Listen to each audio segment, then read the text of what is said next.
समन्ता चक्कवालेषु अत्रा गच्छन्तु देवता सद्दम्मं मुनिराजस्स सुनन्तु सग्गमुक्कदं ධම්මස්සවන කාලෝ අයං බදන්තා ධම්මස්සවන කාලෝ අයං බදන්තා ධම්මස්සවන කාලෝ අයං බදන්තා නමෝ තස්ස භගවතු වරහතෝ සම්මා සම්බුද්දස්ස නමෝ තස්ස භගවතු වරහතෝ සම්මා සම්බුද්දස්ස නමෝ තස්ස භගවතු වරහතු සම්මා සම්බුද්දස්ස.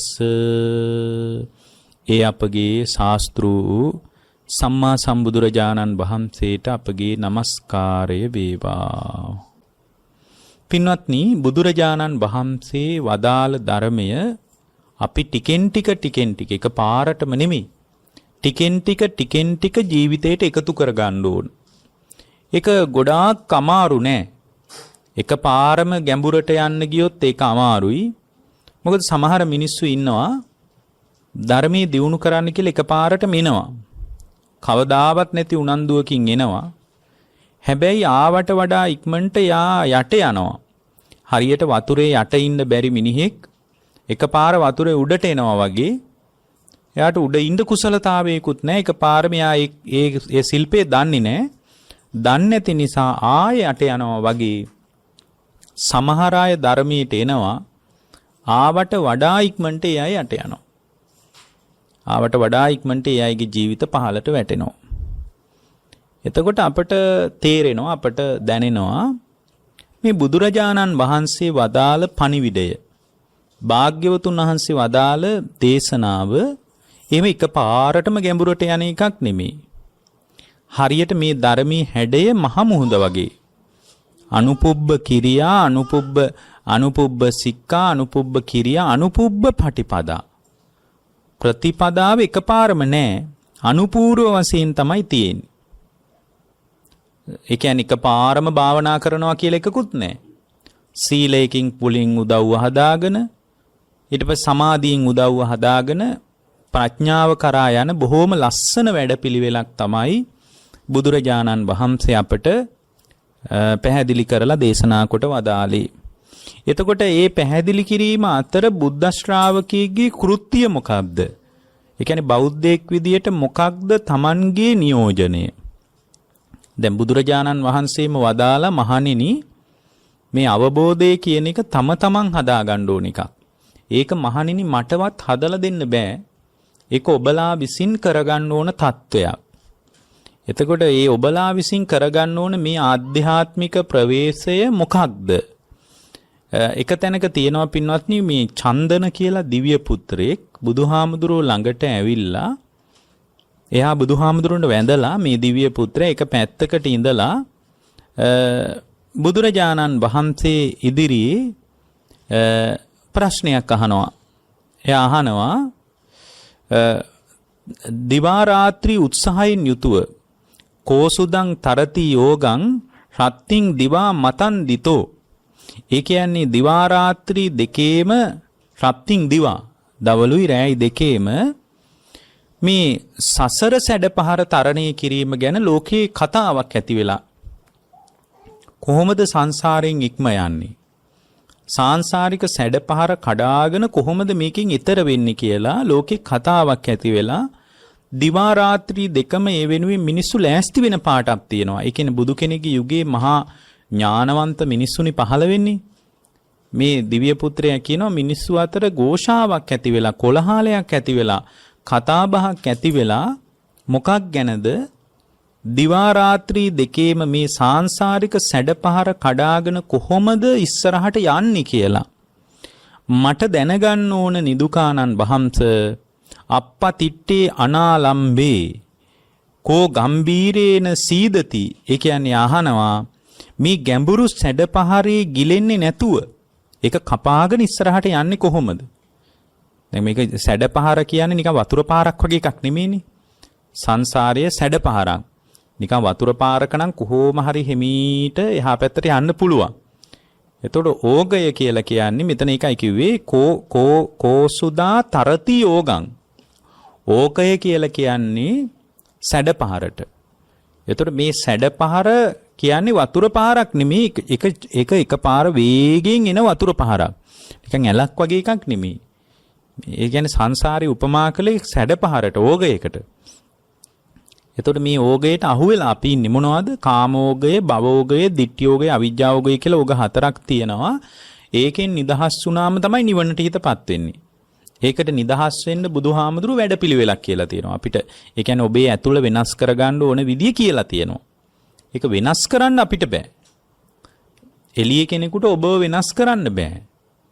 ඔබේ ඇතුළ වෙනස් කිරීමේ වගකීම පැවරෙන්නේ ඔබටම තමයි. ඇතුළ වෙනස් කර ගැනීම කියන කතාවට එකතු වෙන්න වෙන්නේ ඔබටමයි. ඒක මෙහි කාටවත් කරලා දෙන්න පුළුවන් තත්වයක් නෙමෙයි. එතකොට ඔබ විසින් ඔබේ ඇතුළ වෙනස් කර ගැනීම පිණිස වැඩපිළිවෙලකට ඔබ ක්‍රමානුකූලව එකතු වෙන්න ඕන. එකතු වෙන තරමට නිවෙනවා. නිවෙන්නේ නැත්නම් ඒක අපේ ප්‍රශ්නිකුත් නෙමෙයි. ඒක තම තමන්ගේ ප්‍රශ්නයක්. එතකොට මෙයා අහන්නේ දැන් මේ දිව්‍ය පුත්‍රය අහන්නේ මේ දිවා රාත්‍රී දෙකේ එකට වැඩපිළිවෙලක් ලෝකේ හොයනවා හදිස්සියෙන් සංසාරික සැඩපහර තරණය කරන්නේ කොහොමද කියලා මිනිස්සු අතර කෝලහලයක් ඇති වෙලා ඉතින් ස්වාමීනි මම කැමතියි ඔබ වහන්සේගෙන් දැනගන්න මොකක්ද අහන්නේ අප්පතිට්ඨේ අනාලම්බේ අන්න වචන දෙකක් තියෙනවා අප්පතිට්ඨේ අනාලම්බේ අප්පතිට්ඨේ කියන්නේ පිහිටන්නේත් නැතුව අන්න සංසාරේ ඕකේ තරණය කිරීමේ රහස ඕක තමයි. අප්පතිට්ඨේ අනාලම්බේ පිහිටන්නෙත් නැතුව පාවෙන්නෙත් නැතුව අන්න. ඕගයකට අහු වුණොත් පාවෙන්න ගියොත් ගහගෙන යනවා. පිහිටලා ඉන්න ගියොත් ගිලෙනවා. අන්න. ඕගේ තරණය කිරීමේ කුස බලන බුදුදහමේ තියෙන ඉතා ගැඹුරු අදහසක් මේ යන්නේ. කෝසුදා තරති ඕගං රත්ති දීවා මතන්දිතෝ ඊළඟට කියනවා අප්පතිට්ඨේ අනාලම්බේ ඔබ වහන්සේ කියනවා මේක තරණය කරන්න පුළුවන් පිහිටන්නෙත් නැතුව පිහිටා හිටියොත් බෑ පාවෙන්නෙත් නැතුව නිකන් උඩින් ඉන්න ගියොත් එහෙම ගහගෙන යනවමයි යෝගයකට ආයේ ඒකට වෙන විකල්පයක්ම නැහැ අප්පතිට්ඨේ අනාලම්බේ කෝ ගම්බීරේන සීදති ඔබ වහන්සේ කියනවා පිහිටන්නෙත් නැතුව පාවෙන්නෙත් නැතුව මේ ගැඹුරු සැඩපහරේ ගිලෙන්නේ නැතුව ඈතර වෙන්න කියලා. කොහොමද ඒක කරන්නේ? පින්වත්නි ලෝකේ වචන දෙකක් මේකම හැබැයි ඕක තරණ සූත්‍රයේදීත් ඔය පිහිටන්නෙත් නැතුව පාවෙන්නෙත් නැතුව කියන කතාව කියනවා. ඕක තමයි මේ සංසාරික ඕගේ සැඩපහර තරණය කරන රහස. පිහිටන්නෙත් නැතුව පාවෙන්නෙත් නැතුව ඕගේ තරණය කරනවා. ඒ කියන්නේ පිහිටා හිටියොත් ගිලෙනවා ඒ පාවෙන්න ඒ කියන්නේ උඩින් නිකන් සැඩපහර උඩින් අතපොත ගන්න ගියොත් අනිවාර්යෙන් ගහගෙන යනවා. මේ අහන්නේ ගහගෙන යන එතන ඒ කියන්නේ ගහගෙන යාම සහ පිහිටා සිටි ගිලෙනවා කියන එක තමයි ඒ කියන්නේ ලෝකයේ එක පැත්තකට හැම වෙලාවකම වැටෙනවා. ලෝකේ පැති දෙකයිනේ තියෙන්නේ. එකක් සැප වේදනා එක දුක් වේදනා. එක්ක රාගය එක්ක ද්වේෂය. ඔය දෙපැත්තට තමයි පුද්ගලයා වැටෙන්නේ හැම වෙලාවකම. එක්ක කාමසුකල්ලිකානු යෝගේ එක්ක අත්තු කෙලමතානු යෝගේ එක්ක මරණින් පස්සේ උපතක් ඇත එක්ක මරණින් පස්සේ උපතක් නැත බලන්න දෙපැත්තයි තියෙන්නේ ඔන්න ඔය දෙපැත්ත තමයි පින්වත්නි පැහැදිලි කරන්න අප්පතිට්ඨේ අනාලම්බේ කියන වචනේ පාවිච්චි කළේ ඔය දෙපැත්තටම අහුවෙන්නේ නැතුව පිහිටන්නෙත් නැතුව පාවෙන්නෙත් නැතුව කිව්වේ අන්න ඒකයි එතකොට පිහිට එක අන්තයකට වැටෙන්නේ නැතුව ලෝකේ අන්ත දෙකයි තියෙන්නේ බුද්ධ දේශනාව ඒකයි පළවෙනි බුද්ධ දේශනාවේදී මේ අන්ත දෙක ප්‍රතික්ෂේප කරන්නේ. පළවෙනි පස්වග මහණුන් අමතලා බුදුරජාණන් වහන්සේ අන්ත දෙක තමයි මුලින්ම ප්‍රතික්ෂේප කළේ. මොකද්ද? උබේ අන්තා අනුපගම්ම මජ්ක්‍ධිමා පටිපදා තථාගතේන ධම්මං දේසේති. අන්ත දෙකටම යන්නේ නැතුව බුදුරජාණන් වහන්සේ මැදින් බණ කිව්වා. මජ්ක්‍ධිමා පටිපදා තථාගතේන ධම්මං දේසේති. එතන බලන්න බුද්ධ දේශනාව පළවෙනියෙන්ම කියනවා මහණෙනි පැවිද්දන් විසින් අන්ත දෙකක් සේවනයේ නොකළ යුතුයි. අන්න ධර්ම ඒ කියන්නේ මධ්‍යම පටිපදාව දේශනා කරන්න කලින් බුදුහාමුදුරුවෝ පළවෙනි හොඳට බලන්න ධම්මචක්කපවත්තන සූත්‍රේ පටන් ගත්ත තැනම කියන්නේ පබ්බජිතේන නසේවිතබ්බා ද්වේමේ අන්තා පබ්බජිතේන නසේවිතබ්බා මහණෙනි ධර්මයේ දියුණු කරන නිවනට හිතපත් කරගන්න කැමති කෙනෙක් සේවනයේ නොකල යුතු අන්ත දෙකක් ඇත. ද්වේ මේ අන්තා පබ්බජිතෙන් නැසේ. අන්න මේක තමයි මේ කියන්නේ. මේ ගැඹුරු කතාවක් මම මේ සරලව ඔබට කිව්වට. මොකද්ද? අප්පතිට්ඨේ අනාලම්බේ. දැන් මේ දිව්‍ය පුත්‍රය අහන්නේ හරි ලස්සන කතාවක්. මේ ඕගේ තරණී කරන්න කියලා ලෝකේ කසුකුසුවක් යනවා. අනේ ස්වාමීනි මේ ඒක ඒ අතර කියනවලු මේ සංසාරික සැඩපහර ඕගේ තරණී කරන් දිවා රාත්‍රී මහන්සි වෙන්න තම තමන්ට පුළුවන් කියලා ඔබ වහන්සේ කියනවලු. අප්පතිට්ඨේ අනාලම්බේ කෝ ගම්බීරේන සීදති. ඒ ගැඹුරු සැඩපහර තරණී කරන්න පිහිටන්නෙත් නැතුව පාවෙන්නෙත් නැතුව පුළුවන් කියලා ඔබ වහන්සේ කියනවලු. මොකද්ද මේ කියන කතාව? අන්න ඒක තමයි ලෝකේ හැමදාම තියෙන අන්ත දෙකක් විතරයි. සැප දුක ලාභ අලාභ නිന്ദා ප්‍රශංසා කියෝ හැමදාම දෙපැත්තක් කතා කරන්නේ. ලෝකේ ඔය දෙපැත්ත තමයි තියෙන්නේ. ඔන්න ඔය දෙපැත්තටම යන්නේ නැතුව දැන් බලන්න බුදුරජාණන් වහන්සේ මතක් කරනවා පුද්ගලයාට සැප වේදනාවට අහු වෙන්නත් එපා. දුක් වේදනාවට අහු වෙන්න හරි සැප වේදනාවටයි දුක් වේදනාවටයි අහු වෙන්නේ නැති රහස මොකද්ද? ඒකයි මේ අහන්නේ. දැන් සැප වේදනාවෙන් උද්දාමයටපත් වෙන්නෙත් නැතුව දුක් වේදනාවෙන් අඩන්නෙත් නැතුව අන්න ඒ දෙකටම යන්නේ නැහැ. අප්පතිට්ඨේ පිහිටලා ඉන්නෙත් නැහැ, පාවෙන්නෙත් නැහැ. දෙපැත්තටම අහුවෙන්නේ නැතුව මැදින් ඉන්නවා කියන්නේ මොකද්ද? හරි එහෙම මැදින් ඉන්නේ කොහොමද? ඔක තමයි තියෙන ප්‍රශ්නය. මැදින් ඉන්න තේරුම් ගන්න ඕන එකම දේ තමයි පින්වත්නි හේතුඵල දහම. එච්චරයි. පටිච්ච සමුප්පාදේ. ඔන්න ඕක තමයි පින්වත්නි අපට මෙතනදී තේරුම් ගන්නට තියෙන්නේ. හේතුඵල ධම තේරුම් ගත්තම මැදින් ඉන්න පුළුවන්ද? ඔන්න බලන්න මැදින් ඉන්න විදිය. දැන් ලෝකේ සුඛ වේදනාවයි දුක් වේදනාවයි කියලා දෙපැත්තයිනේ. දැන් මම කියනවා මේ දෙපැත්තටම වැටෙන්න එපා කියලා. සැප වේදනාවෙන් මුසපත් වෙන්නත් එපා, දුක් වේදනාවෙන් කඩා වැටෙන්නත්. ඇයි එපා කියන්නේ? හැම සැප වේදනාවක් තුළම හිතේ රාගානුසේ මෝරනවනේ. හැම දුක් වේදනාවක් තුළම පටිඝානුසේ මෝරනවනේ. අනුසේ මේරුවා කියන්නේ බරපතල අරුබුදයක්නේ. ඔය දෙකටම වැටෙන්නේ නැතුව මැදින් ඉන්නවා කියන්නේ පින්වත්නි සැප වේදනාව කියන එකත් දුක් වේදනාව කියන එකත් පිළිබඳ යථාර්ථ අවබෝධයට එනවා. සුඛ වේදනාව කියන එක ඇති වෙන්නේ කොහොමද කියලා බලනවා. අන්න මැද කතාව. ඇත කියන අන්තයට යන්නෙත් නැහැ, නැත කියන අන්තයට යන්නෙත් නැහැ. මැද කියන්නේ හේතුඵල ධමයෙන් සකස් වුණ බව කිය කතා කරනවා. මරණින් පස්සේ උපතක් තියනවද කියලා ඇහුවොත් එකපාර උත්තර දෙන්නේ නැහැ. එකපාර උත්තර දුන්නොත් අන්තයකට වැටෙනවනේ. නැද්ද කියලා ඇහුවොත් උත්තර දෙන්නෙත් නැහැ. එහෙනම් මොකද්ද කියන්නේ? කියන්නේ එක දෙයයි. ඒ තමයි හේතුඵල ධමයෙන් සකස් වුණ බව කියනවා. හේතුඵල ධමයෙන් සකස් වුණා කියලා කියනවා. එතකොට ඇත නැත කියලා තත්වයක් පවරන්න බෑ. උදාහරණයක් විදියට ඒක තමයි මේ අන්තය. අර පිහිටා සිටින්නෙත් නැතුව, පාවෙන්නෙත් නැතුව ඕගේ තරණය කරනවා කියන්නේ ඔන්න ඕකයි. ඒ කියන්නේ එකපාර උත්තරයක් නොදී හේතුඵල වශයෙන් විමසනවා. එතකොට කොයි පැත්තටවත් වැටෙන්නේ නැහැ. ඒ හේතුඵල වශයෙන් විමසනකොට තමයි දුක නිමා වෙන්නේ. දැන් බුද්ධ කාලයේ තිබ්බා සාකච්ඡාවක් මරණින් පස්සේ උපතක් තියනවද? මරණින් පස්සේ උපතක් නැද්ද? සාමාන්‍ය මිනිස්සු අතර තිබ්බා. ඊට පස්සේ බුදුරජාණන් වහන්සේ පහළ වුණාට පස්සේ සාකච්ඡාවක් ඇති වුණා. බුදුහාමුදුරුවෝ මරණින් පස්සේ ඉන්නවද? බුදුහාමුදුරුවෝ මරණින් පස්සේ නැද්ද? එතකොට ඒක බුදුහාමුදුරුවන්ගෙනුත් ගිහින් සමහර අය අහනවා. සමහර හාමුදුරුවෝ ඉඳලා තියෙනවා. ඕක අහගන්න මහාන වෙලා තියෙනවා. එතකොට ඒක කොච්චර බරපතල කතාවක් විදිහට ඒ කාලේ තියෙන්නේ නැද්ද? දැන් ඔය එක තැනක තියෙනවා මේ බුදුහාමුදුරුවෝ ළඟ මහාන වෙච්ච කෙනෙක් තමයි එක භික්ෂුවක් හිටියා. ඒ භික්ෂුව බුදුහාමුදුරුවෝ ළඟ මහාන වෙන්නෙම ඔය ප්‍රශ්න ටික අහගන්න. එතකොට මාළුක්‍ය පුත්ත කියලා ඒ හාමුදුරුවන්ගේ නම. එයා කලින් බමුණෙක්වත් වෙන්න ඇති. එයා මහාන වෙලා තියෙන ඔය ටික අහගන්න. බුදුහාමුදුරුවෝ මරණින් පස්සේ ඉන්නවද නැද්ද කියලා එකපාර උත්තරයක් දුන්නොත් එක්ක ඔව් කියන්න වෙනවා, එක්ක නෑ කියන්න වෙනවා. අන්න පැති දෙක. මේක ගැඹුරු කතාවක්. එක්ක ඉන්නවා කියන්න වෙනවා, එක්ක නෑ කියන්න වෙනවා. බුදුහාමුදුරුවෝකට ඉන්නවා කියන්නෙත් නෑ කියන්නෙත් නෑ. එතකොට අර ලෝකේ තියෙන උභය අන්තයක් තියෙනවනේ, ඒක එක පැත්තකට වැටෙනවා. එහෙනම් මේක හේතු සහිතව විසඳන්නේ කොහොමද? ඒකනේ බුදුහාමුදුරුවෝ මේ දුක තමන් හදපු එකක්ද කියලා ඇහුවොත් බුදුහාරෝ ඒකට උත්තර දීලා නැහනේ. අනුන් හැදුව එකක්ද කියලා ඇහුවම කියනවා ඒක නෑ කියලා. එහෙමත් නෙමෙයි කියනවා. එතකොට සමහර අය අහලා තියෙන දෙගොල්ලම හදපු එකක්ද? ඒත් නෑ කියනවා.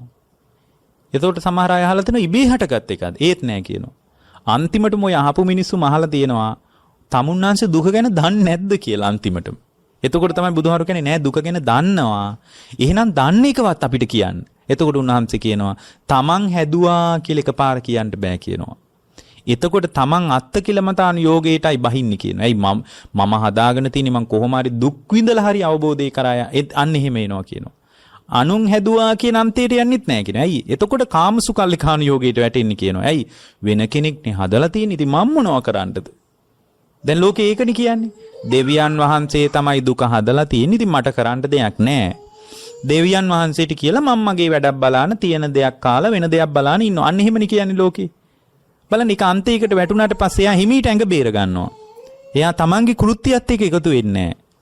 ඒතර බුදුරජාණන් වහන්සේ අපිට වදාළේ දැන් ওই මාළුක්‍ය පුත්ත වගේ හාමුදුරුව කෙනෙක් පවා බුදුහාමුදුරුව ළඟට ගිහින් අහන්නේ බුදුරජාණන් වහන්සේ මරණින් පස්සේ ඉන්නවද?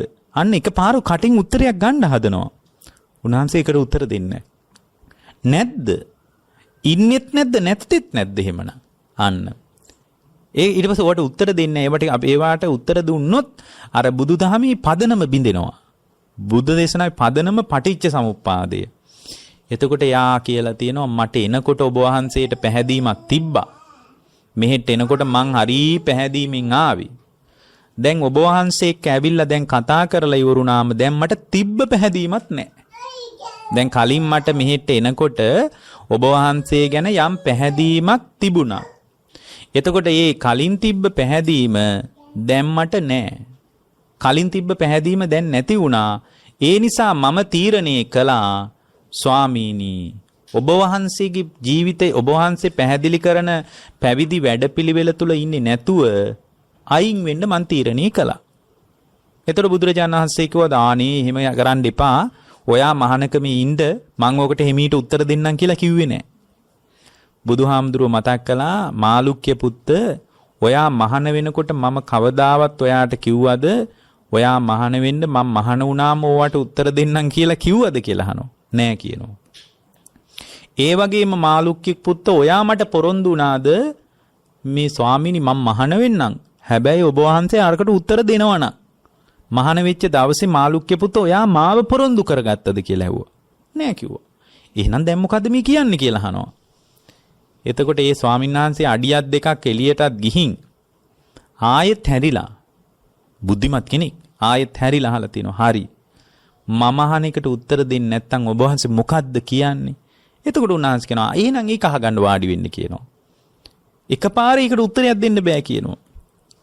හේතුව ඒක පින්වත්නි උත්තරයක් දීලා ලියන්න බෑ මේ ප්‍රශ්නේ. දැන් බුදුරජාණන් වහන්සේ මරණින් පස්සේ ඉන්නවද කියලා ඇහුවොත් ඒකට උත්තරයක් දෙන්න බෑ. ඉන්නවද කියලා ඇහුවොත් කොහෙද ඉන්නේ කියන ප්‍රශ්නේ ඊළඟට එනවා. නැද්ද කියලා ඇහුවොත් නැත්තම් මොකද්ද උනේ කියලා අහනවා. අන්න ඒකයි මෙතන මේ අපපතිට්ඨේ අනාලම්බේ කියන එක අපි පරිස්සමෙන් එක එක විදියට ලියන්න ඕන. මෙතන අර දේවිය පුත්‍රයා අහනවා ඔබ වහන්සේ සැඩපහර තරණය කළා නම් පිහිටන්නෙත් නැතුව පාවෙන්නෙත් නැතුව පිහිටා ඉන්නවා කියන එකට යන්නේ නැහැ පා වෙනවා කියන එකට යන්නෙත් නැහැ. ඒක ශිල්පීය කුසලතාවයක් ඇත්තටම. මේක මහ පුදුම දෙයක්. එතකොට මේකේ ඉන්නවද කියලා කියනකොට ඒකටත් ඔව් කියන්නෙත් නෑ කියන්නෙත් නැද්ද කියලා එවම ඒකට ඔව් කියන්නෙත් නැද්ද නෑ කියන්නෙත් නෑ. එතකොට ඒක එහෙම එකපාර පනවන්න බෑ. ඒක මේ වගේ. දැන් පහනක් පත්තු වෙනවා නම් පහන පත්තු වෙන්නේ හේතු සහිතව. පහන පත්තු වෙන්නේ මොකක් නිසාද? තෙල් තියෙනකන්. පහන පත්තු වෙන්නේ තෙලුයි තිරේ තියෙනකන්. එතකොට පහනට තෙල් දාන එක තෙල් තමයි ඉන්ධන. එතකොට පහනට තෙල් දානකම් පහනේ තිරේ තියෙනකම් පහන අනිවාර්යයෙන්ම දැල් වෙනවා. පහනේ තෙල් දාන එකයි තිර දාන එකයි නතර කළොත් මොකද වෙන්නේ? පහන නිවෙනවා. තෙල් දාන එකත් නතර කළොත් තිරයක් දාන එකත් නතර කළොත් පහන නිවෙනවා. ඒතර පහන නිවුනේ ඇයි පින්වත්නි? තෙලුයි තිරෙයි නැති නිසා. දැන් තෙලුයි තිරේ නැති නිසා පහන නිවුණා නම් ඒ පහන් දැල්ල කොහෙටද ගියේ කියලා කියන්න පුළුවන්ද? පහන් දැල්ල කොහෙටද ගියේ කියලා කියන්න පුළුවන්ද? බෑ. ඒක සාධාරණ නෑනේ කතාව. මොකද්ද සාධාරණ කතාව? සාධාරණ කතාව තමයි තෙලුයි තිරයයි නැති නිසා පහන නිවුණා. එච්චරයි. නිවුණාම අන්න අර පැත්තේ ආන් දැල්ල අරෙහි තියෙනවා. එහෙම කියන්න පුළුවන්ද? අන්න අර අපේ පැත්තේ දැල්ල තියෙනවා. අර නිවුණ පහන් දැල්ල අන්න අර උඩ තියෙනවා. කියන්න පුළුවන්ද? බෑ. හේතුව පහන් දැල්ල කොහෙටද ගියේ කියන කතාව සාධාරණ කතාවක් නෙමෙයි. තිරයයි තෙලුයි දාන එක අත්හැරලා දාපු නිසා පහන නිවුණ. අන්න ඔය වගේ. මරණින් පස්සේ ඉන්නවද නැද්ද කියලා එකපාර කියන්න බෑ. ඒක කිව්වොත් ලොකු ප්‍රශ්නයක් එතන. හැබැයි මෙහෙම කියන්න පුළුවන්. විපාක පිණිස කර්ම සකස් වෙන්නේ නැති නිසා හේතුන් නිසා හටගත්ත ඵල ධර්මයක් විදිහට නැවත උපදින නිසා හේතු නිරුද්ධ වීමෙන් ඉපදිනවා කියන ඵලය නිරුද්ධ වුණා. විඥානයේ නාම රූප විඥාණය පිහිටන්නේ සංස්කාර නිසා. මොනවද සංස්කාර? පුඤ්ඤාභි සංස්කාර, අපුඤ්ඤාභි සංස්කාර, ආනිඤ්ඤාභි සංස්කාර. ඔය සංස්කාර නිසා තමයි සංස්කාරපච්චය විඥාන. විඥානේ පිහිටන්නේ. එතකොට විඥාණය සංස්කාර නිරුද්ධ වුණොත් විඥානේ නිරුද්ධ වෙනවා. අන්න එහෙමයි කියන්න ඕන. එහෙමයි කියන්න ඕන. එකපාර ඉන්නවද නැද්ද කියලා එකට උත්තර දෙන්නේ නැත්තේ ඒකයි.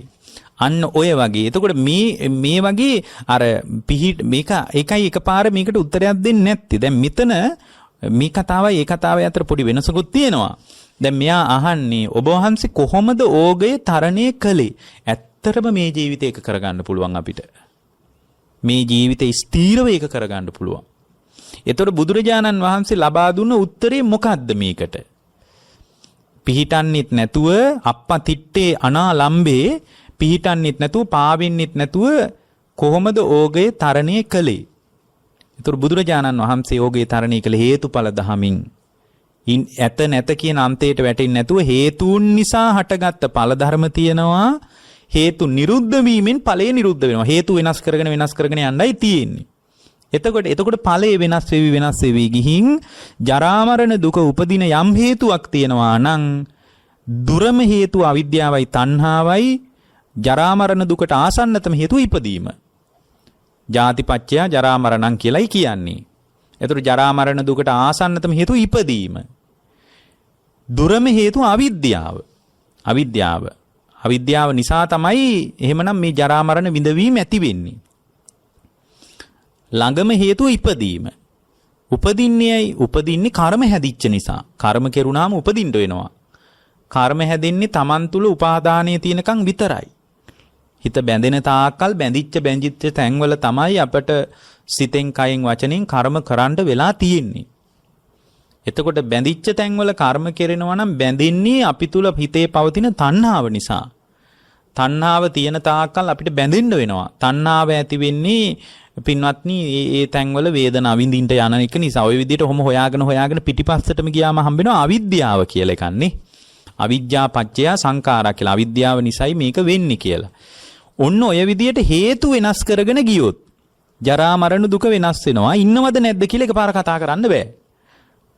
රහතන් වහන්සේ මරණින් පස්සේ ඉන්නවද නැද්ද කියලා කතා කරන්න බෑ. හරියට පහන් දැල්ලට මොකද වුනේ කියලා කෙලින් කතා කරන්න බෑ. හැබැයි ඒක හේතුවක් එක කියන්න පුළුවන්. මොකද්ද? මේ විස්තර කරලා කියන්න පුළුවන්. තෙලුයි තිරයයි දාන එක අපි අත්හැරියා. ඒ නිසා පහන නිවුණා. එච්චරයි. පහන් දැල්ල කොහෙද ගියේ කියලා පනව ගන්න බෑ. තෙලුයි තිරයයි නිසායි තමයි ওই පහනපත් උනේ. තෙලුයි තිරයයි දාන එක අපි වැඩේ අත්හැරියා. ඒකයි ওই පහන නිවිලා ගියේ. එහෙම කියන්න පුළුවන්. එහෙම කියන්නයි වෙන්නේ. එතකොට බුදුරජාණන් වහන්සේ මේකට මොකද්ද පෙන්නුවේ? බුදුරජාණන් වහන්සේ මතක් කරනවා සබ්බදා සීල සම්පන්නෝ. ඔන්න ඕක තමයි වැඩපිළිවෙල. දැන් ඔබ කරන්න ඕන මොකද්ද කියලා ඔබ අහන්න පුළුවන්. හරි. ඔබ වහන්සේලා කියන සදාතනික නිවීමට මේ ජීවිතය තුළ මේ අවබෝධය කරා යනවා නම්, ඒ කියන්නේ දුක නිමා කරනවා නම් මම මොකද්ද කරන්න ඕනේ? ඒක තමයි අර දිව්‍ය පුත්‍රයා තැවි සංසාර ඕගය තරණය කරන්නේ කොහොමද? දිවා රාත්‍රී මහන්සි වෙන්න කියලා වහන්සේ කියනවලු. මොකද්ද දිවා රාත්‍රී මම අපි කරන්න තියෙන්නේ. එතකොට බුදුරජාණන් වහන්සේ මතක් කරනවා සබ්බදා සීල සම්පන්නෝ පඤ්ඤවා සුසමාහිතෝ. බලන්න නිවන් මාර්ගයේම හකුලුවලා කියන විදිය. බුදු කෙනෙක් අර මෙහෙම කතාවක් කවුරු කියන්නද? සාමාන්‍ය කෙනෙකුට මෙහෙම ඒවා තේරෙන්නේ නැහැ. සබ්බදා සීල සම්පන්නෝ පඤ්ඤවා සුසමාහිතෝ ආරද්ධ විරියෝ පහීතත්තෝ ඕගන් තරති දුත්තරං. ඔන්නෝ වේ තරණී කරන විදිය. කොහොමද තරණී කරන්නේ? සබ්බදා සීල සම්පන්නෝ. එයා හැමදාම සිල්වත් නම්. එතකොට සිල්වත් කියන්නේ මොකද්ද? පන්සිල්ද? නෑ. අටසිල්ද? නෑ. අපි ඕටනේ සිල් කියලා හිතාන ඉන්නේ. ඒවත් සිල් තමයි. පන්සිල් රකින්න එක නරක වැඩක් නෙමෙයි තමයි. සබ්බදා සීල සම්පන්නෝ. හැමදාම සීල සම්පන්න නම්. සබ්බදා සීල සම්පන්නෝ. එතකොට මේ හැමදාම සීල් සම්පන්නයි කියන්නේ මොකද්ද? දැන් අටසිල් පොයට විතරයි තියෙන්නේ. එතකොට සබ්බදා කියලා කියන්නේ හැමදාම සිල්වත් නම්.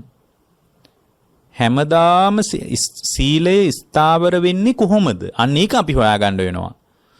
සීලය ස්ථාවර වෙන්නේ කොහොමද? සීලය ස්ථාවර වෙන්නේ පින්වත්නි සීලය ස්ථාවර වෙන්න කලින් අපිට හොයාගන්න වෙනවා සීලේ කැලැල් වෙන්නේ කොහොමද කියලා. පින්වත්නි Tamanගේ සීලේ කැලැල් වෙන්නේ හිතේ සංයෝජන තියෙනකන් විතරයි. ඔක්කොම සංයෝජනත් නෙමෙයි. සීලේ කැලැල් වෙන්නේ අපිට මෙතන කියන වචනේ අපි හොයාගන්න ඕන සබ්බදා සීල සම්පන්නෝ කියලා. එහෙම එකක් මෙතන කියන්නේ. සබ්බදා සීල සම්පන්නෝ. පොය අටසිල් නිති පන්සිල් එහෙම කතාවකුත් නෙමෙයි කියන්නේ. හැම වෙලාවකම සීලේ මත පිහිටලා නම් ඉන්නේ. අපිට පුළුවන් ද ගිහියෝ විදියට හැම වෙලාවකම පන්සල් වල ඉන්න පොයට වගේ හැමදාම ඉන්නත් බෑ. එතකොට මෙතන තව එකක් කියනවා සබ්බදා සීල සම්පන්නෝ. හැමදාමත් එයා සිල්වත් නම්. පින්වත්නි පන්සිල් උගන්වන්න නෙමෙයි බුදුහාමුදුරුවෝ පහළ වුණේ කියලා අපි මීට ඉස්සෙල්ලා දේශනාවක දේශනා කළා. මීට පෙර අපේ දේශනා අහලා තියෙන අය දන්නවා බුදුරු පහළ වෙන්නේ පන්සිල් ගැන කියන්න නෙමෙයි. ඒ මොකද බුදුහාමුදුරුවෝ පහළ වෙනකොටම ඒ කාලේ පන්සිල් තිබිලා තියෙනවා. පන්සිල් නමුත් ඒක බුදුහාමුදුරුවෝ ඊටාම හොඳ ආචාර ධර්මයක් නිසා ඒ කාලේ සමාජයට පන්සිල් රකින්ට කියලා උන්වහන්සේ අනුදැන වදාලා. ඒ කාලේ මිනිස්සු හිටියා සීලය කැලැල් කරගත්තේ නෑ තමන්ගේ ජීවිතේ ගියා. අන්න එහෙම තියුණු සීලයකුත් දියුණු කළා. අර එක මිනිස්සෙක් මට මතකයි. ඒ මිනිස්සයා කොහොම හරි කැලේට ගිහින් උදේම සිල් සමාදන් වෙලා ගිහින් තියෙන්නේ.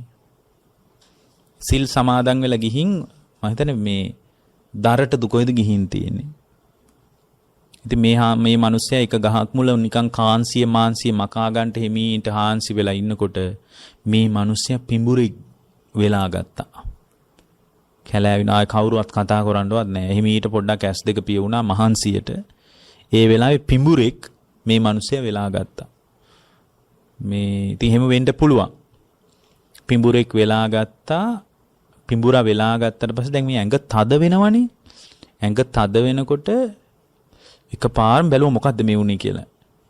එතකොට දැනගත්තා මහා විශාල පිඹුරෙක් තමන්ව වෙලාගෙන ඉන්නවා. එතකොට මේ මිනිස්සයා බැලුවා මොකද්ද මම කරන්නේ? දැන් කය ගැහුවට මේ ඝන වනාන්තරයේ මැද කවුද ඉන්නේ මට උදව්වට? හැබැයි ඉනේ පිහිය තියෙනවා. ඒ ගම්වල මිනිස්සු ඉනේ පිහිය ගහගෙන තමයි කැලේට යන්නේ. ඒකට අදාළ පිහිය තබා ගන්න පුළුවන් විදිහට ওই කොළපත් වලින් එහෙම ඒකට අදාළ ඉක්ුත් හදාගෙන මිනිස්සු සරමක් ඇඳගෙන ඒ සරමේකත් ගහගෙන තියෙන. ඒකට තමයි පිහිය දාගන්නේ. මේ මනුස්සයාට එකපාරම පිහිය ඇදලා ගත්තා. ඇදලා ගත්ත ගමම්ම හිතුණා මම සීලයක් දිනු කරගෙන ආවේ උදේ. උදේ මං සිල් රැක්කා. උදේම මං සිල් සමාදන් වෙලා ආවේ. සිල්වතෙකුට මේක සුදුසු නෑ. මේ වැඩේ සුදුසු නෑ කියලා පිහියෙන් අතගත්තා. එතකොට ආයෙත් ටිකක් වෙලා යනකොට අර ඇඟ තද වෙනකොට දැන් අර පිඹුරා වෙලාගෙන ඇඟ තද කරනකොට මේ ඇටකටු එහෙම තද වෙනවා. තද වෙනකොට මේ වේදනාව වැඩිකමට නෑ මේ එක පිහි පාරෙන් මේ ප්‍රශ්නේ විසඳ ගන්න පුළුවන් නේ. දැන් පිඹුරාව කපලා දැම්මොත් එහෙම පිඹුරට වෙන විකල්පයක් නෑනේ. දෙකට කැපුවොත් එහෙම. ඒ කියන්නේ දැන් යාට කපන්න පුළුවන් මට්ටමක් තියෙනවා දැන්. ඒ ආයෙත් පිහියට තියලා පිහියට තියලා අත තියෙනකොට මතක් වුණා. එතකොට මගේ සීලයට මොකද්ද වෙන්නේ? මම දියුණු කරන්න උත්සාහ කරන මගේ සීලයට මොකද්ද වෙන්නේ? එයාට එකපාරේ හිම හිතුණා. නෑ ජීවිතේ ගියත් සීලේ කැනල් කරගන්න නැහැ කියලා ආයෙත් අත ගත්තා. ඒ කාලේ මිනිසුන්ගේ කුසලතාවය බලන්න. අද නම් දෙවතාවක් හිතන්නේ නෑනේ. ඊට පස්සේ දෙවෙනි වතාවෙත් අත ගත්තට පස්සේ ආයෙත් ඕකම මතක් වුණා. තුන්වෙනි වතාවේ දැන් ආයෙත් අර පිඹුරා හිමීට මෙයාව තවදුරටත් වෙලා ගන්න යට ඉඳලා ශරීරේ තද වේගන එනවා. එතකොට හිතාගත්ත පිහියට අත තියලා දැන් නම් මේ පිඹුරව කපලා දානවමයි කියලා අත තියෙනකොටම ආයෙත් මතක් වුණා නෑ. ජීවිතේ ගියත් සීලේ නම් කැලල් කරගන්නේ නෑ කියලා ආයෙත් හිතුණා. හැබැයි මට ආයෙත් මේ ඇඟ තද වෙනකොට මට හිතෙන්න පුළුවන් මේ පිඹුරව කපලා දානවා කියලා. ඒ නිසා හොඳම දේ තමයි හිමීට මේ පිහිය අරගෙන විසි කරන එක. හිමීට ඉන්නට අත දාලා පිහිය අරගෙන වීසි කළා. දැන් ඉතින් මැරෙනවා අය වෙන. ඒ විසි කරනකොටම පිඹුරා මේ මිනිස්සයා තෑරියා කියනවා. මේ සීලයක තියෙනවා මහ පුදුමාකාර සිල්වතෙකුට සීල සම්පත්තිය. ඒක ලංකාවේ මිනිස්සු තේරුම් අරන් නැහැ. එතකොට ඒ කාලේ මිනිස්සු සීලයට Tamanගේ ජීවිතේ දීලා සිල් රැක්කේ. ඒ මිනිස්සු ඉතින් සුගතිය ගියා. එතකොට දැන් මෙතන සබ්බදා සීල සම්පන්නෝ කියලා කියන්නේ වෙන කතාවක්. සබ්බදා සීල සම්පන්නෝ කියන එක ASCII සාමාන්‍ය පේන්නේ නැති දෙයක් මේකේ තියෙනවා. හැමදාම සිල්වත් නම් අන්න එකයි සබ්බදා සීල හැමදාම සිල්වත් බව තුල ස්ථාවර වෙන්නේ කොහොමද? ස්ථාවර වෙන්න නම් අර පදනමෙන්ම බලන්න වෙනවා. පදනම අර පටිච්ච සමුප්පන්නෝම අපිට බලන්න වෙනවා. පින්වත්නි මේ වෙලාවේ ප්‍රාණඝාතය කරන්නේ නැහැ කියලා හිතාගෙන හිටියට වැඩක් නැහැ. එයා බුදුදහමේ සීලේ ක්‍රමයේ තමයි ඇයි ප්‍රාණඝාතය කෙරෙන්නේ? මధుරෙක් අතේ වැහුවාම ඇයි ගහන්න හිතෙන්නේ? එහෙම හිතෙන්නේ සක්කාය දිට්ඨිය තියෙනකන් විතරයි. මේ රූපය මම මගේ කියන හැඟීම තියෙන තාක්කල් විතරයි පින්වත්නි මధుරෙක් වහපු ගමන් ගහන්න හිතෙන්නේ. එතකොට ඒ රූපය සම්බන්ධ පුද්ගලයා තුල ඒ කියන්නේ පංචස්කන්ධයේ සම්බන්ධවණී පින්වත්නි සක්කාය දිට්ඨිය උපදින්නේ. රූප වේදනා සංඥා සංකාර විඥානයේ පිළිබඳවණී ආත්මීය සාරයක් උපදින්නේ. එතකොට ඒක නැති එකට කියනවා සක්කාය දිට්ඨිය නැහැ කියලා. ඒ වුණාට කාමරාග පටිඝ ඒවා තියෙනවා. ඒකනේ සෝවාන් වෙච්ච කෙනෙකුටත් කාමරාග උපදින්නේ. පටිඝේ උපදිනවා. ඕලාරික මට්ටමින් මේවා උපදින්නේ නැහැ තමයි. නමුත් කාමරාග පටිඝ තියෙනවා සෝවාන් වෙච්ච කෙනෙකුට. හැබැයි මොකද්ද නැත්තේ? සක්කාය දිට්ඨිය නැහැ. ඒකයි යාගේ සීලේ කැලල් වෙන්නේ නැත්තේ. ඒ කියන්නේ සෝවාන් වෙච්ච කෙනෙක් කවදාවත් හොරකම් කරන්නේ නැහැ. හේතුව තමයි හොරකම් කෙරෙන එකට නෙමෙයි යා විසඳුම් කරන්නේ. හොරකම වෙන සංයෝජනයයි උදුරලා තියෙන්නේ දැන්. අන්න. දැන් පොයට ගිහින් සිල් ගන්න මිනිස්සෙක්ගේ හිතේ පින්වත්නි එයා සමහර විට අපි හිතමුකෝ වෙනදට එයා gedara ඉද්දී හිතන් නැති තරම් තියුණු විදියට එයා එදාට වැඩ කරනවා. දැන් සමහර විට එදාට අහඹු ලෙසවත් කූඹියෙකුටවත් මැරෙන්න දෙන්නේ නැහැ. පොයේ දවසේ පන්සලේ ඉන්නකොට. ඇයි? අමාරුවෙන් ඉන්නව ඇයි සිල් අරගෙනනේ.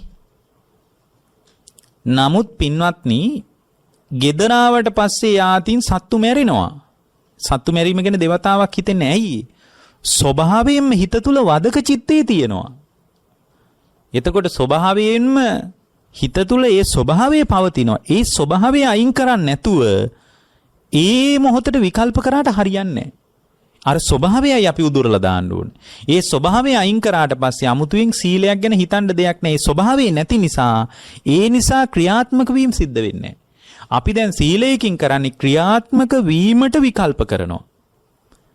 ක්‍රියාත්මක වීමට විසඳුම් කරන එක තමයි අපි කරන්නේ. පානාතිපාතා වේරමණී සික්ඛාපදං සමාදියාමි කියලා හිතලා ප්‍රාණඝාතය කරන්නේ නැහැ කියලා සිල්පාදේ සමාදන් වෙලා ඉන්න නිසා එනමුත් ඇතුලේ වදක චිත්තේ නැද්ද? තියෙනවා. වදක චිත්තේ තියෙනවා. නමුත් ඒ වෙලාවේ ප්‍රාණඝාතය කරන්නේ අර සිල්පදේ බලෙන් සිල්පදේ රකින්නවායි කියන අදිෂ්ඨානයේ මත දත්මිටි කාගෙන හරි ඉන්නවා. නමුත් සීලේ කැලැල් වෙන ස්වභාවයේ හිතේ තියෙනවද නැද්ද? තියෙනවා. අන්නේ ස්වභාවය අයින් කරලා දැම්මට පස්සේ සබ්බදා සීල සම්පන්නව හැමදාමත් සිල්වත් එයා. එයා පොයට පන්සලට ගිහින් කරන්න දෙයක් නැහැ. ඇයි? දැන් අපිට තව දෙයක් පේනවා. මොකද්ද? සීලයේ කැලැල් වෙන්නේ සක්කාය දිට්ඨිය තියෙනකන් විතරයි. එහෙමනම් දැන් සිල් රකින්න එකද හොඳ සක්කාය දිට්ඨිය අයින් කරන එකද හොඳ? දැන් අපි ඒකයි බුද්ධ දේශනාව කියන්නේ මහණෙනි සිල් රකින්න කෙනා සුගතිය යන්නත් පුළුවන් දුගතිය යන්නත් පුළුවන්. සිල් රකින්න කෙනා සුගතිය යන්නත් පුළුවන් දුගතිය යන්නත් පුළුවන්. හැබැයි සක්කාය දිට්ඨිය නැති කරපු කෙනා දුගතියට වැටෙන්නේ නැහැ. අන්න ඒකයි. සක්කාය දිට්ඨිය නැති කරපු කෙනා කවදාවත් දුගතියට වැටෙන්නේ නැහැ. නතේ භවං අට්ඨමං ආදී 8 වෙනි භවයක්වත් එයාට පණවන්න බෑ. එහෙමනම් දැන් අපි උත්සාහ කරන්න ඕන මේ පන්තිල් රැක ඉන්නද සක්කාය දිට්ඨිය අයින් කරගන්නද? සක්කාය දිට්ඨිය අන්න ඒක තමයි අපේ ක්‍රමය. අපේ ක්‍රමය ඒක වුණාට අද මිනිස්සු කරන්නේ මොකද්ද? මිනිස්සු කරන්නේ වෙන එකක්. මිනිස්සු කරන්නේ වෙන එකක්. බුදුහාමුදුරුව අපට වදාළේ සක්කාය දිට්ඨිය අයින් කරගන්න කියලයි. මොකද සක්කාය දිට්ඨිය අයින් කරගත්තට ඉබේම සිල් රැක අන්න සබ්බදා සීල සම්පන්නෝ. සීලේ කැලැල් වෙන යම් සංයෝජනයක් ඇත්නම් ඒ සංයෝජනේ උදුරලා දැම්මට පස්සේ නිකන් සිල් රැකෙන්නේ. නිකන්. ආමුතුවෙන් පන්සලට ගිහින් හාමුදුරුවෝ ළඟට ගිහින් මට සිල් සමාදන් කරවන්න කියලා කියන්න දෙයක් නැහැ. දැන් ලංකාවේ ඉන්නවා උපාසකම්මල උදේම සිල් අරගෙන ආයෙ මේ මම දැකලා තියෙනවා ආයෙ හවසට කියනවා සිල් අලුත් කරන්න ඕන කියලා. එයා යාට යාගේ සීලේ විශ්වාස නැහැයි කියන්නේ. එතකොට යාට ඒ සීලේ විශ්වාස නැහැ. හැබැයි සක්කාය දිට්ඨිය නැති කරන වැඩේට බැස්සොත් එයාට අමුතුවෙන් සිල් රකින්න දෙයක් නෑ. අන්න ඕක තමයි අපේ ක්‍රමය. දැන් මෙතන අර ඇහුවනේ මේ අප්පතිට්ඨේ අනාලම්බේ පිහිටන්නෙත් නැතුව පාවෙන්නෙත් නැතුව ඕගේ තරණය කරන්න කියලා ඔබ වහන්සේ කියනවලු කොහොමද කරන්නේ? එතකොට බුදුරජාණන් වහන්සේ වදාළේ සබ්බදා සීල සම්පන්නෝ. හැමදාම සිල්වත් නම්. එතන හැමදාම සිල්වත් කියන එක ගිහියෙකුට මේ හැම වෙලාවෙම සිල් ගන්න බෑ. ඒ හැමදාම සිල්වත් බව ස්ථාවර වෙන්නේ සක්කාය දිට්ඨිය දුරු වීමෙන්. සක්කාය දිට්ඨිය දුරු වීමෙන්. රූප වේදනා සංඥා සංකාර විඥාන කියන පංචස්කන්ධ ධර්ම ටිකක් හැම දැකීමක් තුලම හැම ඇසීමක් තුලම හැම දැනීමක් තුලම හැම සිතීමක් තුලම ඇති වෙලා නැති වෙලා යනවා කියන දැක්ම තුල මේකේ ආත්මසාරයෙන් මම වශයෙන් හරි මගේ වශයෙන් හරි මගේ ආත්මයේ වශයෙන් හරි ගන්න දෙයක් නැහැ කියන දැක්මට ඇවිල්ලා එයා තුල මේ රූපය පිළිබඳ සක්කාය දිට්ඨිය දුරු වුණොත් මේ රූපය සම්බන්ධ එයා තුල අකුසල් වැඩෙන්නේ නැහැ. රූපය ඇසුරු කරගෙන අකුසල් වෙඩෙන්නේ නැහැ. දැන් ඒක තමයි අපිට දැන් මදුරුවෙක් වහනකොටම ගහන්න හිතෙන්නේ මේ රූපය මේ කය මම මගේ කියන සාරේ හිත තුල බලවත්ව පැන නැංගුත් විතරයි. ඒතකොට මේ බලවත්ව පැන නැංගපු තැන තමයි එකපාරම මේ මගේ ඇඟේ නේද කන්නේ කියලා එකපාර ගහන්න හිතෙන්නේ. ඇත්තටම පින්වත්නි සක්කාය දිට්ඨිය නැත්තම් අමුතුවෙන් සිල් රකින්න දෙයක් නෑ. මොකද සබ්බදා සීල සම්පන්න එයා හැමදාම සිල්වත්. හැමදාම සිල්වත්. එයා පොයේනකම් බලාන ඉන්න ඕන නෑ. එහෙනම් සබ්බදා සීල සම්පන්නෝ කියන්නේ සිල් රකින්න එක නෙමෙයි. සීලේ කැලැල්වීම පිණිස යම් සංයෝජනයක් නැත්තම් ඒ සංයෝජනෙම ගලවලා අයින් කරනවා. අයින් කළාට පස්සේ සීලේ කැලැල් වෙන ස්වභාවයේ හිත තුල නෑ. ඒ ස්වභාවය නැති නිසා 아무තුවෙන් සිල් රකින්න දෙයක් නෑ. එයාට තමයි පැහැදිලි නිකලල් සීලයක් තියෙන්නේ. ඔය ආර්යකාන්ත සීලය කියන්නේ ඔන්න ඕකට. දැන් බුද්ධ දේශනාවේ තියෙන ආර්යකාන්ත සීලය කියලා. දැන් බුදුරජාණන් වහන්සේ වදාලා මහණෙනි සතර අපායට වැටෙන්නේ නැති ක්‍රමය ගැන. මොකද්ද? භාගතුන් වහන්සේ ගැන අවිච්ඡා ප්‍රසාදයක් තියෙනවනේ. බුද්ධෝ අවිච්ඡා ප්‍රසාදේන සමන්නාගතෝ හෝති. ධම්මේ අවිච්ඡා ප්‍රසාදේන සමන්නාගතෝ හෝති. සංඝේ අවිච්ඡා ප්‍රසාදේන සමන්නාගතෝ හෝති. ආර්යකාන්ත සීල. ඔන්න ඔය හතර තිබ්බොත් සතර අපායට වැටෙන්නේ නැහැ කියනවා. ඒ සතර අපායට වැටෙන්නේ නැත්තේ ඇයි? ආර්යකාන්ත සීලයක් තියෙනවා කියන්නේ එයා අනිවාර්යෙන් සෝතාපන්න වීම පිණිස ලෑස්ති කියන එකයි. සෝතාපන්න වීම එයා සෝවාන්ලා නැත්තම් අඩුම සෝවාන් මාර්ගයේවත් ඉන්නවා. මොකද එයාට උවමනාව තියෙන්නේ මේ වෙලාවේ ප්‍රාණඝාතය නොකරන්න නෙමෙයි. මේ වෙලාවේ හොරකම් නොකරන්න නෙමෙයි. මොකද ඒවා පන්තිල් වලින් අටසිල් වලින් ඒවා කෙරෙනවනේ. ඒවා නෙමෙයි. එයාට උවමනාව තියෙන්නේ සීලේ කැලැල් වෙන සංයෝජනීයම ගලවලා දාන්න. ඒක ගලවලා දාන වැඩේට බැහැගත් එක තමයි ආර්යකාන්ත සීලය. ඒක තමයි කරණීය මෙත්ත සූත්‍රය. මේවා වචන තේරුම් දන්නේ නැති නිසා මිනිසුන්ට අවබෝධය පිහිටන්නේ. කරණීය මෙත්ත සූත්‍රයේ තියෙන එක තමයි දිට්ඨිංච අනුපගම්ම සීලවා දස්සනේන සම්පන්නෝ. දිට්ඨි සම්පන්නයේ සීලේ දිට්ඨිංච අනුපගම්ම සීලවා දස්සනේන සම්පන්න දර්ශන සම්පන්නයේ සීලය. අන්න ඒ සීලයට આવුත් එයා කවදාවත් සතර අපායට වැටෙන්නේ. අන්න ඒක තමයි ආර්යකාන්ත සීලය. අද ආර්යකාන්ත සීලය කියන එක මොකක්ද කියලාවත් මිනිසුන්ට හිතා ගන්න බෑ. මිනිසු එහෙනම් පන්සිල් රකින්න කෙනා සුගතියට දුගතියට වැටෙන්න බැරිද?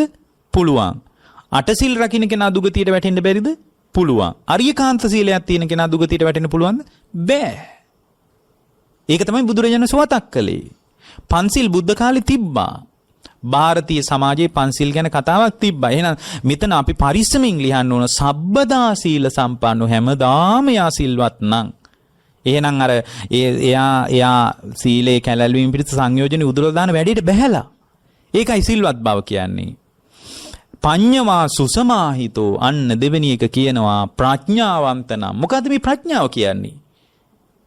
මෙතන ප්‍රඥාව කියන්නේ පටිච්ච සමුප්පාදය පිළිබඳ නුවණ තියෙනවා. අන්න ඒකට. ප්‍රඥාව කියන්නේ මේ ධර්මයේ දන්නවා කියන එකම නෙමෙයි. ප්‍රඥාව කියන්නේ පටිච්ච සමුප්පාදය පිළිබඳ නුවණ තියෙනවා. පංචස්කන්ධය පිළිබඳ නුවණ තියෙනවා. ඊට පස්සේ මේවා ඔක්කොම හේතුන් නිසා හටගත්ත ඵල ධර්ම හේතු නිරුද්ධ වීමෙන් නිරුද්ධ වී යන ධර්ම කියලා නුවණ තියෙනවා. අන්න පඤ්ඤවා. එතකොට දැන් බලන්න මෙතන එහෙනම් අපි දන්න කතාවට වඩා මේ වචන අපි අහලා තිබ්බට අපි අහපු එකට වඩා වැඩියෙන් යමක් මේක ASCII තියෙනවද නැද්ද? තියෙනවා. මේ තියෙන ටික අපිට මතු කරගන්න බැරි වෙච්ච නිසා තමයි අපිට නිවන කල් ගියේ. අන්න ඒකයි. සීලය කියනකොට අපේ ඔළුවට ආවේ පන්සිල්. නමුත් සබ්බදා සීල සම්පන්නෝ කියනකොට අපිට ඔළුවට එන්න ඕන කතාව තමයි අපි ඔය කිව්වේ. එතකොට පඤ්ඤවා කියනකොට මේ ප්‍රඥාවන්තයි කියන එක. ඒක ඉස්කෝලේ බෝඩ් වලත් මම දැකලා තිනවා. පඤ්ඤා නරාණං රතනං. ප්‍රඥාව තමයි මණික කියලා. එතකොට මේ මණික කිව්වේ මේ කතාවෙන්ද නෑ. මෙතන ප්‍රඥාව කියලා කිව්වේ මොකද්ද? පටිච්ච සමුප්පන්නව විමසීමේ නුවණ. එතකොට පංචස්කන්ධයේ ඔස්සේ විමසන නුවණ. නාම රූප ඔස්සේ විමසන නුවණ. ස්කන්ධ ධාතු ආයතන ඔස්සේ විමසන නුවණ. ඒක තමයි ප්‍රඥාව. මේ බණ ටික ඇහෙනකොට තමා තුළ විඥාන කනහරහා සෝත විඥානයේ පහළ වෙලා විඥානස්කන්ධයක් පහළ වෙලා ඒකට අනුව මේ බණ සංඥා ඔක්කොම පහළ වෙලා සංඥාස්කන්ධයක් පහළ වෙලා ඊට අනුව බණ තේරෙනකොට සුඛ වේදනාවක් ඉපදිලා වේදනාස්කන්ධයක් පහළ වෙලා ඊට අනුව සිතුවිලි ගලලා සංකාරස්කන්ධයක් පහළ වෙලා ඊට අනුව රූපය වෙනස් වෙලා රූපස්කන්ධයක් පහළ වෙලා මේ විදිහට මේ ඇසීම් දැනීම් සිතීම් මාත්‍රා තුළ පංචස්කන්ධ ධර්මයන් ඇති වෙමින් නැති වෙමින් යනවා නේද කියන නුවණ අන්න ප්‍රඥාව. එහෙමනම් ප්‍රඥාව කිව්වේ ස්කන්ධ ධාතු ආයතන පිළිබඳ නුවණ, පටිච්ච සමුප්පාදය පිළිබඳ නුවණ. හේතුන් මේ පවතින తත්වයේ කාටවත් පවරලා ඇඟ බේරගන්න බෑ. මේක කවුරුවත් හදපු ප්‍රශ්නයක් නෙමෙයි. මොකද මේ ප්‍රඥාවට එන්න තමයි සම්මා දිට්ඨිය උපදින්නේ. එතකොට මිත්‍යාවට බර වෙන්නේ නැහැ. කේන්දර සරණ, නැකත් සරණ, දේවාල සරණ, ඊට පස්සේ ඔය කී නොකී නොයෙකුත් දෘෂ්ටීන් නැමස්ය මොකක්වත් නැයි. පටිච්ච සමුප්පන්න කුසලතාවයයි ඒ ශ්‍රාවකයා තුළ තියෙන්නේ. එයා දන්නවා නෑ මේ දේවාල ප්‍රශ්නයක් දෙවියොන්ගේ ගැටලුවක් නෙමෙයි තියෙන්නේ. නැකතේ ප්‍රශ්නයක් නෙමෙයි තියෙන්නේ. දොර උළුවස්ස දාපු පැත්තේ ප්‍රශ්නයක් නෙමෙයි තියෙන්නේ. මට අද දුකක් තියෙනවා නම් ඒ දුක තියෙන්නේ උපන් නිසා. අන්න හේතුඵල ධම. ඉපදුනේ කර්ම නිසා. කර්ම ඇති උනේ බැඳිච්ච නිසා. බැඳුනේ හිතේ තණ්හාව නිසා. තණ්හාව ඇති උනේ වින්දනය කරන ලෝකයට. ලෝකේ වින්දේ තමන්ට ඒ මොහොතේ ඇතිවෙච්ච ස්පර්ශය නිසා. ස්පර්ශය ඇති උනේ ආයතන නිසා. ආයතන ඇති උනේ නාම රූප නිසා. නාම රූප ඇති උනේ විඥානයක් බැහැගත්ත නිසා. විඥානයක් බැහැගත්තේ සංස්කාර නිසා. සංස්කාරය ඇති උනේ මිනිසු පිනුයි පවයි ධානයි දිනු කර යන්නේ අවිද්‍යාව නිසා. අවිද්‍යාව ඇති උනේ ආශ්‍රව නිසා. ආශ්‍රවයන් මෝරන්නේ අනුසය හිතේ පවතින නිසා කියලා ඔන්න ඔහම හේතුඵල දහමින් උඩට පහළට බැලීමේ කුසලතාවයේ සහිතනම් ඒ ප්‍රඥාව සෑහෙනවා ඕගේ තරණය කරන්න. වෙන මොකුත් ඕනේ නැහැ. දැන් මේ අහන්නේ අපපතිට්ටේ අනාලම්බේ පිහිටන්නෙත් නැතුව ඔබ පාවෙන්නෙත් නැතුව කොහොමද ඔබ වහන්සේ ඕගේ තරණය කළේ? ඒකට උන්වහන්සේ ඕගේ තරණය කරන්නේ කොහොමද? ඔබ වහන්සේ එහෙම කියනවලු. දිවා රාත්‍රී මහන්සි. ඒතකොට දිවා රාත්‍රී මහන්සි වෙන්න ඕන අර සබ්බදා සීල සම්පන්නෝ කියන භාවයටත් පඤ්ඤාවන්ත භාවයටත්. ඊළඟට කියනවා පඤ්ඤවා සුසමාහිතෝ. මොකද්ද සුසමාහිත කියන්නේ? සිත එකඟයි. එකඟ වෙලා හිත. සිත එකඟ වීමට අපි කියනවා මොකද්ද? සමාධිය කියලා. එහෙනම් එයා හිත වඩන කෙනෙක් වෙන්න ඕන. එහෙනම් ඕගේ තරණය කරන්න බෑ හිත වඩන්න නැත්තම්. සුසමාහිතෝ. සමාහිත සිතක් තියෙනවා. එතන මේ ධර්මයේ තියෙන්නේ කාටද? සමාහිත සිතක් තියෙන කෙනාටයි. බෝධි පූජා බුද්ධ පූජා තියෙන කෙනාට නෙමෙයි. මේ ධර්මයේ තියෙන්නේ සමාහිත සිත් තියෙන කෙනාටයි. ඒකට ධර්මයේ තියෙනවා සමාහිතෝ භික්කවේ. පින්වත් මහණෙනි මේ සමාහිත භාවයක් තියෙනවා නම් බුදුරජාණන් වහන්සේ මතක් කරනවා සමාහිත භාවයක් තියෙනවා නම් එයාට තමයි ධර්මයේ අයිතිය තියෙන්නේ, අසමාහිත කෙනාට නෙමෙයි. ඒතකොට සමාහිත සිත කියලා මෙතන කියන්නේ සමාධිය කියන එකයි. ඒතකොට සමාධිය ඒතකොට වඩන්න ඕන. කොහොමද වඩන්නේ? සමත විදර්ශනා වශයෙන්. සමාධිය වඩන්නේ කොහොමද? සමත වශයෙන්ුයි විදර්ශනා වශයෙන්ුයි. එහෙම තමයි සමාධිය දියුණු කරන්න තියෙන්නේ. එතකොට සමාධිය දියුණු කරනවා කියලා මෙතන කතා කරන්නේ සමත විපස්සනා වශයෙන් හිත වඩනවා කියන එකයි. එහෙනම් සමත විපස්සනා වශයෙන් හිත වඩන්න නැතුව අපපතිට්ඨේ අනාලම්බේ පිහිටන්නෙත් නැතුව පාවෙන්නෙත් නැතුව ඕගේ තරණය කරන්න බෑ. සසරෝගේ, කාමෝගේ, භවෝගේ, දිට්ඨියෝගේ, අවිජ්ජාවෝගේ තරණය කරන්න බෑ. හැබැයි මතක තියාගන්න මේ අපි කතා කරන්නේ ඕග තරණ සූත්‍රයෙන් නෙමෙයි. ඕග තරණ සූත්‍රයෙන් කතා කරනකොට මීට වඩා වෙනස් කතා ටිකක් කතා කරගන්න අවශ්‍යයි. මේක මේ චන්දන කියලා දිව්‍ය පුත්‍රයෙක් සම්බන්ධව ඇතිවෙච්ච එක්තරා සාකච්ඡාවකදී මතුවෙච්ච කාරණයක්. මේවා එක කාරණයක් බොහෝ කොට විස්තර කරගන්න පුළුවන් ඒවා. දැන් බලන්නකෝ සබ්බදා සීල සම්පන්නෝ පඤ්ඤවා සුසමාහිතෝ. සබ්බදා සීල සම්පන්නෝ කියන්නේ හැමදාම සිල් රකින්න මට්ටමට චින්තනයේ ස්ථාවර කරගන්න එක. ඒ කියන්නේ සීලේ කැළැල්වීමේ සංයෝජනයේටම ප්‍රතිකාර කරනවා. සිල් රකින්නව නෙමෙයි සංයෝජනයේම අයින් කරන්න බලනවා. එතකොට හැමදාම සිල් අර අපි කියන්නේ තියෙන මිනිසුන් හැමදාම අවුරුදු කියලා. එතකොට ඒ වගේ හැමදාම සිල් හේතුව සංයෝජනයේම අයින් කරලා අමුතුවෙන් අද සිල් රකින්නවා, හෙට සිල් රකින්නවා, ලබන පොයට සිල් රකින්නවා, වෙසක් එකට සිල් ඒ කතා නැහැ. එතකොට ඒ වෙනුවෙන් අමුතුවෙන් ලෑස්ති වෙන්න දෙයක්වත් නැහැ. වෙසක් එකට සිල් ගන්න යන්න ඕන කියලා සූදානමක් නැහැ. හැයි හැමදාම සීලේ කැළැල්ලෙන සංයෝජනේ ගලවලා අයින් කරන්නයි මහන්සි වෙන්නේ. ඊට පස්සේ එයා සමහර විට පාණාතිපාතා වේරමණී කියලා කියන්නෙත් නැති කෙනෙක් වෙන්න පුළුවන්. අර සංයෝජනය අයින් කරන්නයි මහන්සි වෙන්නේ. ඵලය නම් සීලේ කැළැල්වීම හේතුවටනේ අපි විකල්ප කරන්නේ. හේතුඵල ධමනේ. හේතු අයින් කරනවා. ඒ හේතු අයින් කරන තැනට හිත හදාගෙන තියෙනවා. අනිත් පැත්තෙන් තමයි පඤ්ඤවා ස්කන්ධ ධාතු ආයතන පිළිබඳ නුවණ හදාගෙන පටිච්ච සමුප්පන්නව ලෝකේ ගැට ගැසී ඇති බවත්, හේතුන් නිසා හටගත් ඵල ධර්ම පමණක් ක්‍රියාත්මක වන බවත්, හේතු නිරුද්ධ වීමෙන් ඒවා නිරුද්ධ වී යන බවත් ඇති වෙන නුවණට ප්‍රඥාව කියනවා. ඊළඟට සුසමාහිතෝ හොඳට සමාහිත සිතක් හදා ගන්නවා. සමාහිත සිතින් තමයි ලෝකය දකින්න තියෙන්නේ පින්වත්නි. සමාහිත සිතක් නැත්නම් අපිට ලෝකය දකින්න බෑ. සමාහිත සිතක් නැති තැනක ලෝකය දකින්න බෑ. ඒතර සමාහිත සිතින් කොහොමද ලෝකය දකින්නේ? සමාහිත සිතින් සමත වශයෙන් වඩලා එයාට අනිත්‍ය දුක්ඛ අනාත්ම වශයෙන් විදර්ශනා කරන්න ඕන. අනිත්‍යයි දුකයි අනාත්මයි වශයෙන් මේ දැන් ස්කන්ධයන් පිළිබඳ නුවණ පඤ්ඤවා කියන ස්වභාවයෙන් ඇති වෙලා, හේතුඵල ධමයෙන් ඇති වුණ බව ඇති වෙලා, ස්කන්ධයන්ම අනිත්‍ය වශයෙන්, ඒ කියන්නේ පංචස්කන්ධයේම ඇති වෙලා නැති වෙලා යනවා නම් අනිත්‍යයි, අනිත්‍ය නම් දුකයි. එහෙම දුක් වෙච්ච පංචස්කන්ධ ධර්මයක් හැම වෙලාවකම පහළ වෙලා යනකොට ඒක මම වශයෙන් හරි, මගේ වශයෙන් හරි, මගේ ආත්මීය වශයෙන් හරි ගන්න මේවායේ කිසිම සාරයක් ඇත්තේ නෑමයි. එහෙම සාරයක්. ඒ නිසා මේකේ කිසිදු වටිනාකමක් නැති බව තේරුම් ගැනීම පිණිස තමයි විපස්සනා කරන්නේ. එතකොට අනිත්‍ය දුක්ඛ අනාත්මයම Tamanට ප්‍රකටව දැනෙන්න පටන් ගන්නවා. ඒ දැනීම පිණිස පරිසරය හදන්නේ සමාහිත සිත. සමත වශයෙන් හිත වඩලා හිත එකඟ කරගෙන කාමයන්ගෙන් වෙන් වෙලා අකුසලයන්ගෙන් වෙන් වෙච්ච හිතකින් පංචස්කන්ධයේ උදයවැය බලනවා. අන්න සමාධිය. ඒක නිකම්ම වඩන්නේ සමතයෙන් උදව්ව ගන්නවා. කොහොමද? කාමයන්ගෙන් වෙන් වෙලා අකුසලයන්ගෙන් වෙන් වෙලා හිත එකඟ කරගෙන ඇස් පියාගෙන හිත එකඟ. ඒතකොට හිත එකඟ කරගත්තම ඇස කන නාසය හරහා කාමයන් ගලන්නේ. අකුසලයන් ගලන්නෙත් නැහැ. මොකද්ද අකුසලයේ ගලනවා කියන්නේ? අකුසලයේ කියන්නේ රාග දේශ මොහ හිතට එන්නෙත් නැහැ. අන්න විවිච්ඡේව කාමේහි විවිච්ඡේව අකුසලයේ කියන්නේ උන්න ඕකටයි. ඇස් දෙක පියාගෙන නිසා රූප පේන්නෙත් නැහැ. හිතේ එකඟභාවය නිසා මනෝ සම්පස්යෙන් වාසය කරන නිසා කන හරහා නාසය හරහා මුකුත් එන්නේ නැහැ හිතට. ඒ කියන්නේ කාමයන්ගෙන් වෙන් වෙලා ඒ හිත. විවිච්ඡේව අකුසලුත් නැහැ. දැන් ඇහෙන් රූප දැක්කාම හිතේ උපදින රාග දේශ මොහ දැන් උපදින්නේ නැහැ. අන්නේ උපදින්න නැති මට්ටමට හිත අරගෙන එන එකට කියනවා සමතෙන් කරනවා ඒක.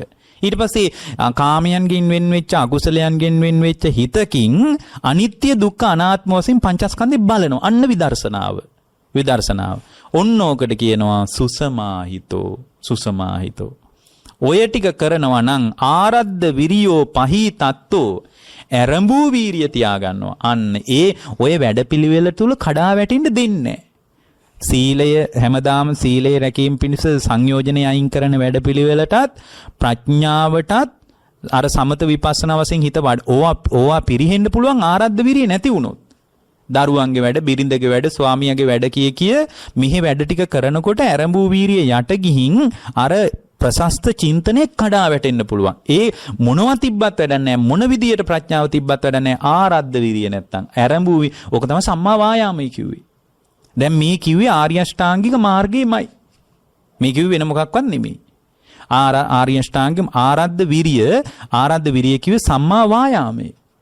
අර උපන් කුසලයේ පවත්වනවා. දැන් මොකක්ද උපන් කුසලයේ? පටිච්ච සමුප්පන්න නුවණක් තියෙනවා කියන්නේ ඒක උපන් කුසලයක්. හැමෝටම නෑ ඒක.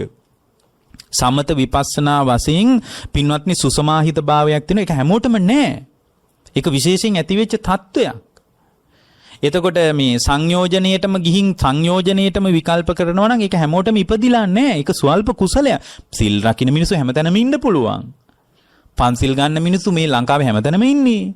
නමුත් පන්සිල් වලට නොව සබ්බදා සීල සම්පන්නෝ කියන භාවයේ ස්ථාවර වීම පිණිස සංයෝජනීය කඩලා බිඳලා විනාශ කරලා දාන්න වැඩපිළිවෙලට බැහැ ගැනීම කියන්නේ මහා ප්‍රබල කුසලයක්. ඒක හැමෝටම උපදින්න නැති කුසලයක්. දැන් ඒක යට ඉපදිලා. ඒක ඉපදිලා. ඒ ඉපදුණු කුසලයට මැරෙන්න නොදී ඒක පරිස්සම් වෙන්නේ සම්මා වායාමයෙන්. ඒකයි මෙතන කියන්නේ ආරද්ධ විරියෝ පහී තත්තෝ. ආරම්භ වීරිය තියා ගන්නවා නම් ඕගන් තරති දුත්තරං. ඒක තමයි යෝගේ තරණය කරන වැඩපිළිවෙල. ඇත නැත කියලා මේවට බැහැගෙන ඉන්න එක නෙමෙයි. එතකොට මොකද වෙන්නේ? මේ වැඩපිළිවෙල තුල විරතෝ කාම සංඥාය.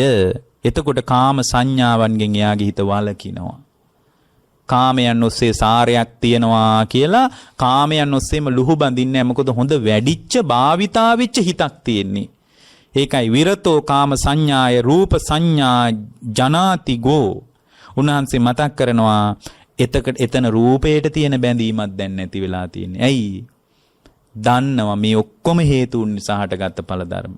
මේ රූපය කියන එක අවිද්‍යාව නිසාද? අවිජ්ජා සමුදයා රූප සමුදයෝ, තණ්හා සමුදයා රූප සමුදයෝ, කම්ම සමුදයා රූප සමුදයෝ, ආහාර සමුදයා රූප සමුදයෝ කියලා කර්මය නිසාද, ආහාරය නිසාද, චිත්තය නිසාද, අවිද්‍යාව නිසාද, තණ්හාව නිසාද මේ රූපේ සමුදේ වෙලා තියෙන්නේ. මට ඕන විදිහට පවත්වන්න බෑ. මොකද එහෙනම් මට ඕන විදිහට මේ රූපේ තියාගන්න පුළුවන් වෙන්න බෑ. ඇයි? හේතුඵල ධමින් සකස් වෙච්ච එකක්. එතකොට මේ ප්‍රඥාව ඇති වෙනකොට ප්‍රඥාව කිව්ව ඕකට කියලා අපි කිව්වනේ. ඒක ඇති වෙනකොට උන්වහන්සේ කියනවා ඒ ශ්‍රාවකයා තුල රූප සංඤෝ ජනාති ගෝ. රූපයට තියෙන බැඳීම පවා ගිලිහෙන්න පටන් ගන්නවා. අමුතුවෙන් කරනවා නෙමෙයි. નિરાයාසයෙන් වටිනාකම අඩු වෙන්න පටන් ගන්නවා. නන්දි රාග පරික්කීනෝ. ආසාවෙන් ඇලෙන ගතියක් තිබ්බනම් අභ්‍යන්තර ලෝකයටත් බාහිර ලෝකයටත් ඒ ආසාවෙන් ඇලෙන ගතිය අයින් වෙලා බුදුරජාණන් වහන්සේ මතක් කරන සෝ ගම්බීරෝන සීදති. ගැඹුරු සැඩපහරයා ගිලෙන්නේ නැහැ කියනවා. සිත්සේ ගොඩ වෙනවා. සිත්සේ ගොඩ වෙනවා.